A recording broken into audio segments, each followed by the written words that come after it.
Hello, everyone, and welcome to the sixth episode of Seattle Baseline Podcast. My name is Julian Smith, and I'm with Isaac Bruce. Isaac, we got to address the elephant in the room. Logan Gilbert's out. Yep, that he Oh, sure is. Underwent a MRI yesterday to look at his right elbow area. Um, they're sticking with the right forearm strain. It might actually been they might have changed it to a right elbow abductor strain. So that's not great. Whenever you talk about the elbow and the forearm, you kind of get worried that there's certainly the potential for Tommy John surgery. Obviously, a right elbow abductor strain is not a Tommy John surgery injury, but a lot of times you see teams kind of say it's a strain, it's this, it's that, and then a couple weeks later they come back, take another look, and they're like, this is actually something more serious, and he's going to need surgery. We saw that a couple seasons ago with Robbie Ray, where they said something very similar. They're like, "Yep, forearm strain." Came back a couple weeks later. They're like, "He's actually we actually got to shut him down for the year." So, um, fingers crossed that we can avoid that because without Logan Gilbert, it would be certainly an uphill battle for the Seattle Mariners this season. But we do get to call up Logan Evans to yeah. replace Gilbert's turn in the rotation. Julian, can you talk to us a little bit about Logan Evans? Yeah. So Logan Evans is an exciting prospect to me. We acquired him in the second round last year in the draft, and he's he's got really good stuff. That's the way I want to put it. His stuff is very good. I think he's much improving in his command and hasn't walked much guys this year. Strikeout rate's amazing. I love his slider. He gets a lot of swing and miss on that slider, whether it's inside or outside of the zone. If you can like recall Logan Gilbert's like what's it called? The Splitter? yeah, splitter. Splitter? That's the one.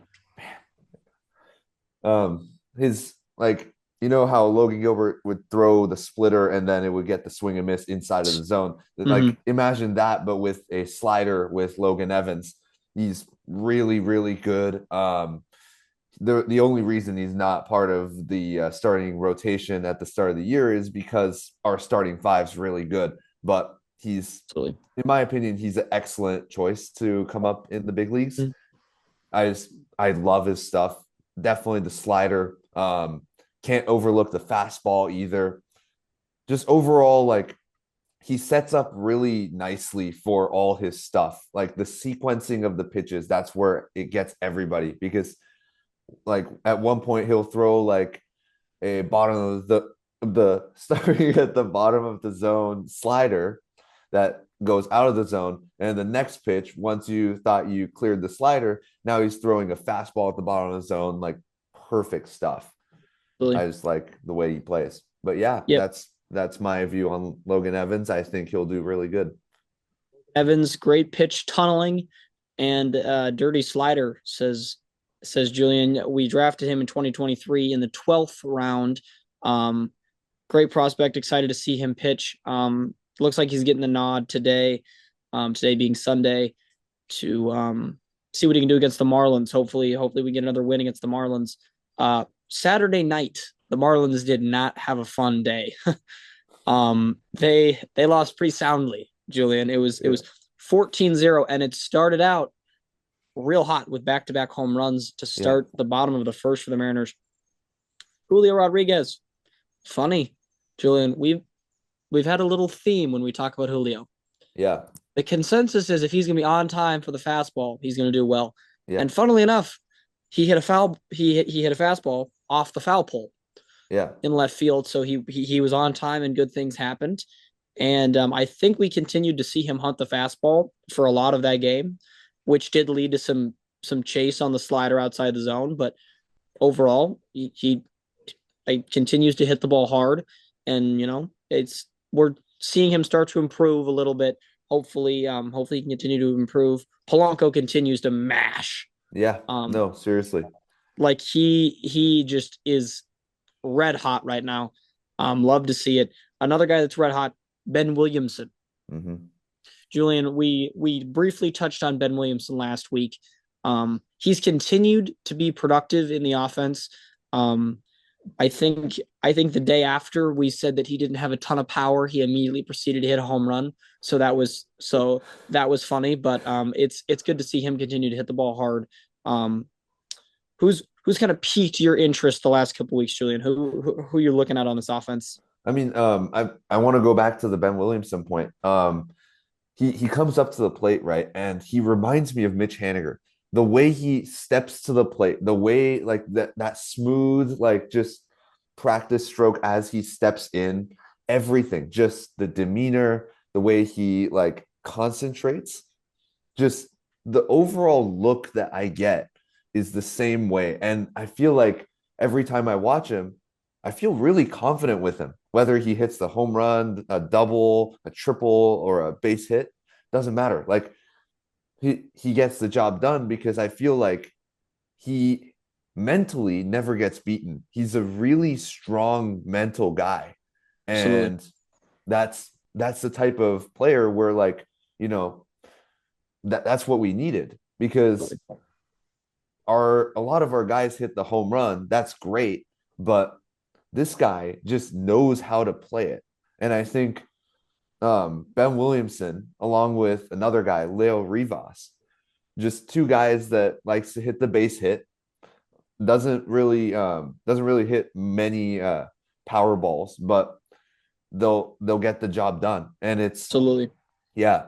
But yeah, coming back to Ben Williamson's demeanor, it's just it seems really automatic to him. He knows that, he has that mindset of I got called up to this team for a reason absolutely. and I'm just going to get the job done. I mean, I guess I said job done like 50 million times, but that's what he does. That It's that has been the epitome of Ben Williamson to start out his career, is just getting the job done. yeah, Mariners offense, eighth in the league in runs scored, um, which has been which has been impressive to see. Not something we certainly expected to start out the season with. Something that I just want to touch on that has really improved in the Mariners offense is the batting average with runners in scoring position. To start the season, first couple of weeks, it was atrocious, to be frank. It was the inability to hit with runners in scoring position is detrimental to an offense when you don't have the long ball. Since then, we have both had more long balls and have batted better with runners in scoring position. And that is going to be a recipe for success. If we can continue to really do one of those two things every game, we're going to be able to put up a number of runs. Um, we've done a good job putting those runners in scoring position.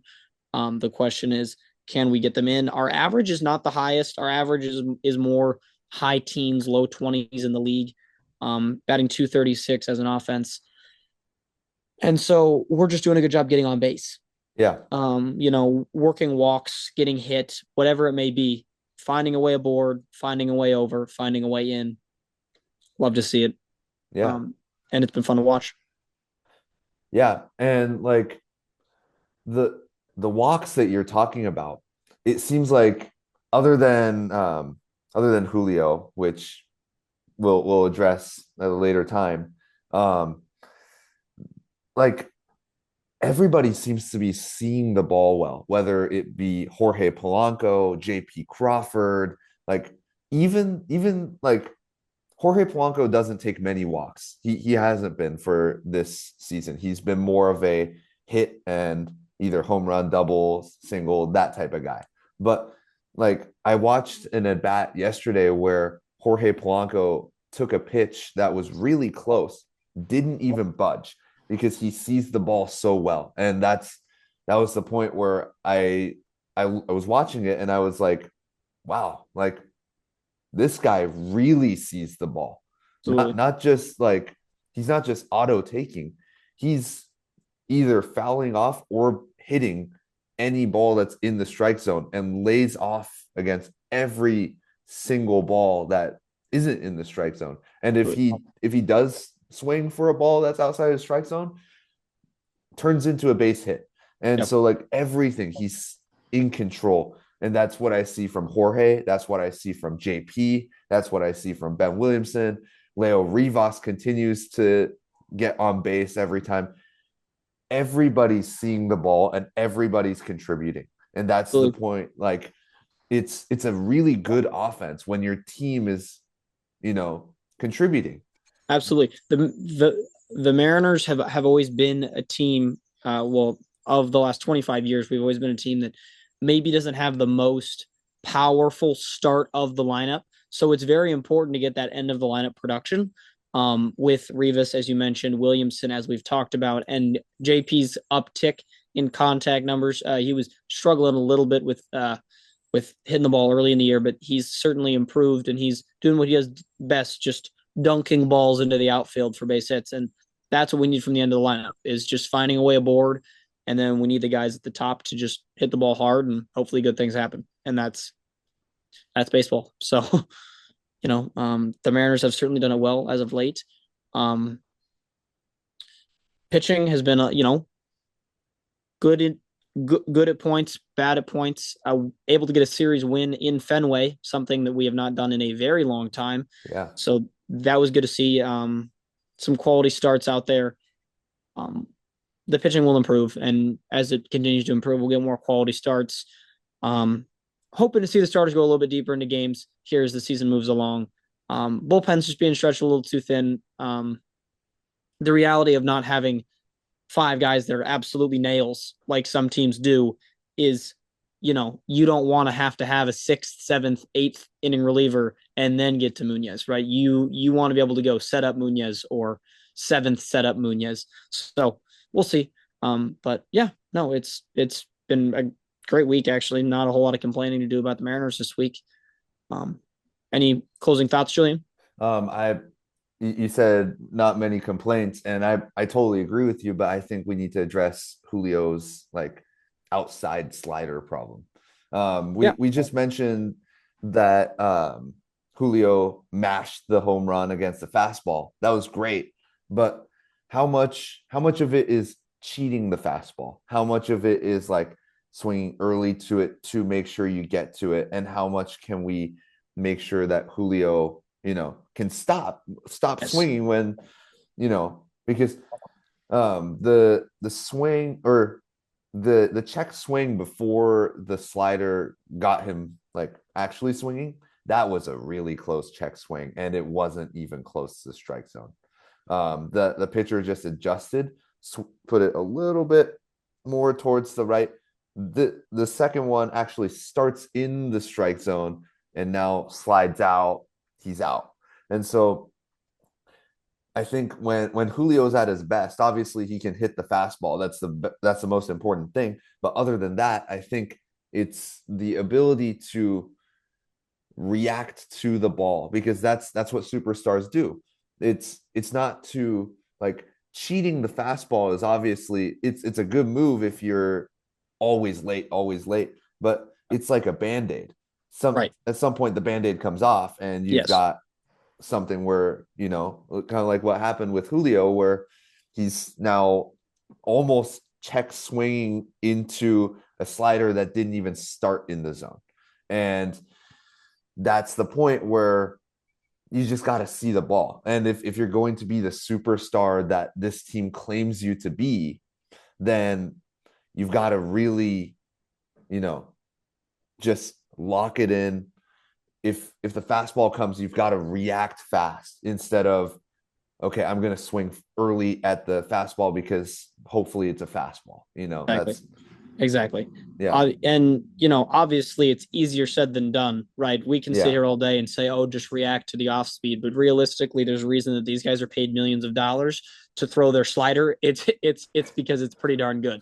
Um, but I think we're seeing Julio continue to try and make adjustments. I appreciate the adjustment to the fastball, whether that was cheating to the fastball or not. It was good to see an yeah, adjustment, right? It was good to see something.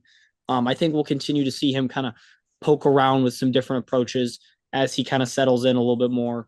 And hopefully we can get full steam ahead Julio going into May, June, and July. yeah.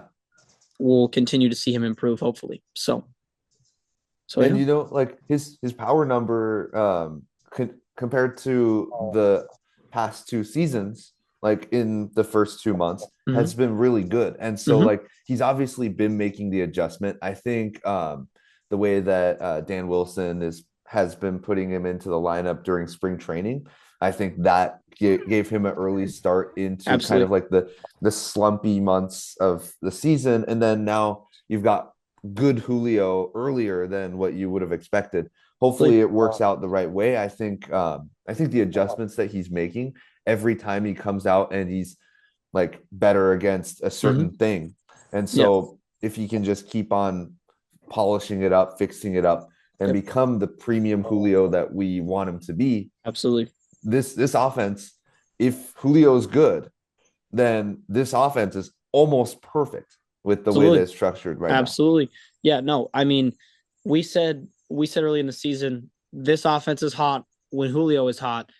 And that at this point in the season, I would not consider Julio to be all that hot, but the offense sure is. So it's been really interesting to see the offense kind of operate at a high level, not without Julio, but without Julio at his absolute best. So it's certainly an encouraging thing to see. But that's all we got for this week. So um, my name's Isaac Bruce. We got Julian here. Have a great week, everyone, and go Mariners. See if they can keep winning. Go Mariners.